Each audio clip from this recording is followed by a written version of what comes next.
कितने लोग जानना चाहते हैं कि महिला हल्क का पहली बार रूपांतरण क्या पुरुष हल्क की तरह हिंसक होगा? हाँ, बिल्कुल सही। मार्वल की नवीनतम श्रृंखला महिला हल्क आ गई है। मार्क रुफलो हरिदैत्य के रूप में वापसी कर रहे हैं। डेयरडेविल और नेटिजन्स भी अतिथि भूमिका में होंगे। ज्यादा बात न करते हुए चलिए महिला हल्क का रूपांतरण देखते हैं। आसपास बातें कर रही वकील का नाम जेन है। अगले मुकदमे को लेकर ऐसा लगता है जैसे जीत उसकी मुट्ठी में है। अपनी आत्मविश्वास के चरम पर वह अधिकार में बैठे लोगों को जनता की सेवा नहीं करने का दोषी ठहरा रही है और वह महिला हल्क के रूप में रूपांतरित होने के बाद भी कानून का पालन करती रहेगी। हाँ, जेनिफर की दूसरी पहचान महिला हल्क है। कुछ महीने पहले जेन और उसके कजिन ब्रूस ने एक सड़क यात्रा की थी। गाड़ी में उसका कजिन उसे एक छोटा उपकरण दिखा रहा था जो उसे अपनी मानव आकृति बनाए रखने में मदद करता है और उसने इस उपकरण के प्रति अपनी पसंद जताई। पर अगले ही क्षण वे अचानक प्रकट हुई एक अंतरिक्ष यान से टकरा गए। गाड़ी हवा में 560 डिग्री घूमने के बाद स्थिर हो गई, लेकिन जेन ने देखा कि उसकी बाह में चोट लगी थी। पर वह इन बातों की परवाह किए बिना बाहर निकली और जल्दी से अपने कजिन ब्रूस को बाहर निकाला। लेकिन जैसे ही उन्होंने ब्रूस को बचाया, ब्रूस का खून अनजाने में जेनिन के हाथ पर टपक गया। अगली ही सेकंड जेनिन सीधे ही महिला हल्क में बदल गई। रात को पुनः मानव रूप में आने के बाद जेन एक बार के टॉयलेट में चली गई। शांति चाहने वाली जेन का सामना एक समूह मददगार बहनों से होता है जो उसकी बुरी हालत देखकर सहानुभूति जताती है और उसे ठीक ठाक कर देती है। इसी के चलते जब वह अपने कजिन का इंतजार कर रही होती है, कुछ लड़के उससे बातचीत करने आते हैं। लड़कों को देखकर जेन बहुत डरी और तनावग्रस्त हो जाती है, लेकिन लड़के पीछा नहीं छोड़ते। जेन सीधा फिर से हुल्क में बदल जाती है और सबको डरा देती है। फिर से जागने पर जेनी अपने भाई ब्रूस के बेस में पहुंच गई। भाई ब्रूस ने जेनी को बताया कि यह उनके हुल्क बनने के दौरान की लैब है और यह भी बताया कि वह अब एक लड़की बन चुकी है।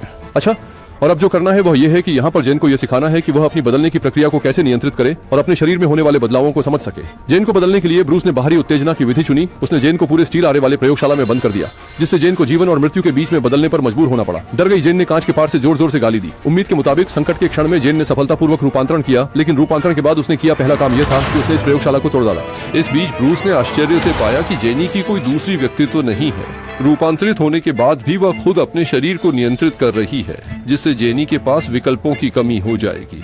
लेकिन जेन को अभी भी प्रशिक्षण की आवश्यकता है, क्योंकि उसे अपनी गुस्से की भावना को अच्छी तरह से नियंत्रित करना आना चाहिए, नहीं तो वह गलती कर सकती है। और उसे हुल्क के रूप में अपनी क्षमताओं के बारे में सिखाया गया। जेन भी जैसे बिना किसी शिक्षक के सीख गई। बहुत जल्दी उसने हुल्क में बदलने और इंसानी रूप में वापस लौटने की कला को सिद्ध कर लिया। इस बीच जेन ने ब्रूस से कहा कि वह कोई सुपर हीरो नहीं बनना चाहती, वह सामान्य जीवन जीना चाहती है और अपनी कानूनी करियर को जारी रखना चाहती है। इसलिए जेन ने तय किया कि वह यहाँ से जाकर अपने घर लौट जाएगी। लेकिन ब्रूस ने जेन को रोक दिया और उसे बताया कि उन्हें अपनी पहचान को स्वीकारना होगा, वे इससे बच नहीं सकते। परंतु वह जेन को नहीं मना सका और अंत में दोनों के बीच झगड़ा हो गया।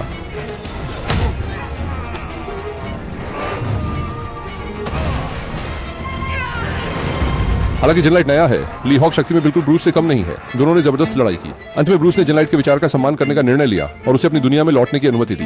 लेकिन उसे विश्वास है कि जेनी अब पहले जैसी नहीं हो सकती। पहले अदालत में जब जेनी अपनी समापन बात कहने की तैयारी कर रही थी, उसे किसी ने बीच में ही रोक दिया। घबराए हुए लोगों को देखते हुए जेनी ने हुल्क में बदलने का निर्णय लिया और अंत में जे की मदद से सब लोग उसे काबू में कर सके और सभी को सुरक्षित कर सके। हुल्क के रूप में जेनी की कहानी आगे क्या होगी, चलिए अगली कड़ी में जारी रखते हैं। मार्वल की नई सुपर हीरो महिला संस्करण ग्रे हल्क आखिरकार आ गई है।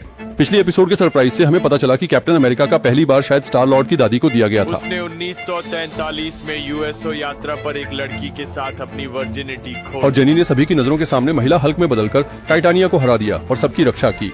आतंक के बाद जेनी प्रमुख मीडिया की नायिका बन गई और कंपनी ने उसे नौकरी से निकाल दिया, क्योंकि फेशन ने माना कि महिला हॉकी का शनफन न्यायाधीश के निष्पक्ष निर्णय को प्रभावित करेगा।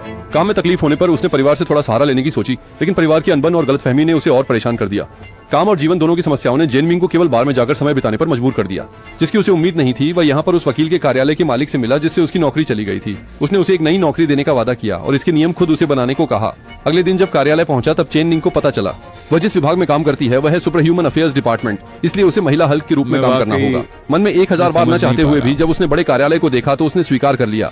उसने जो पहला मामला संभाला वह अत्यधिक विवादास्पद ब्रॉन्स मेका मामला था, जो कि मेरा असली रूप है। इस मामले के सामाजिक प्रभावों के अलावा इस ब्लांस्की ने जेन के चचेरे भाई ब्रूस को मारने की कोशिश की थी।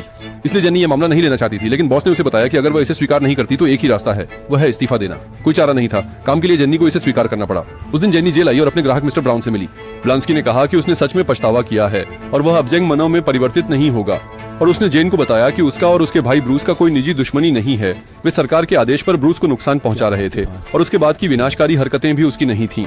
घर लौटने के बाद जेन मिंग अभी भी संकोच में था। आखिर में उसने फैसला किया कि वह अपने चचेरे भाई ब्रूस को फोन करेगा और उसकी राय लेगा।